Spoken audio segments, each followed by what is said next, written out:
böyük bir islahat keçsin. Azərbaycan əhalisi kütləvi şəkildə savadsızlaşır.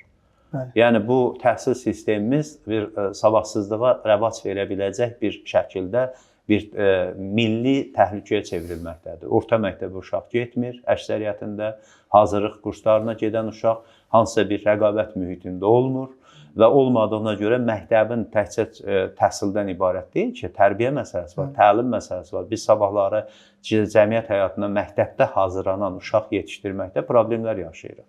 Və biz bu uşağı fərdiyyətçi olaraq yetişdirməklə onun bəlli bir uşaq vaxtından sinif yoldaşları ilə, məktəb mühitində, sinif mühitində rəqabətdən uzaqlaşdırır.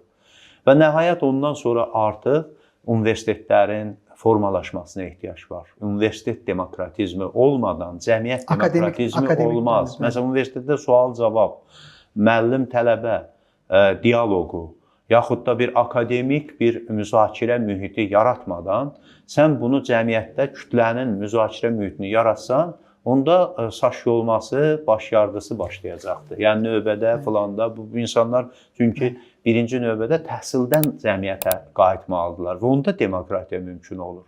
Biz bütövlükdə yəni bunları kompleks həll edəndən sonra artıq onsuz da demokratik mühit özlüyündən Azərbaycan cəmiyyətində reallığa çevriləcək.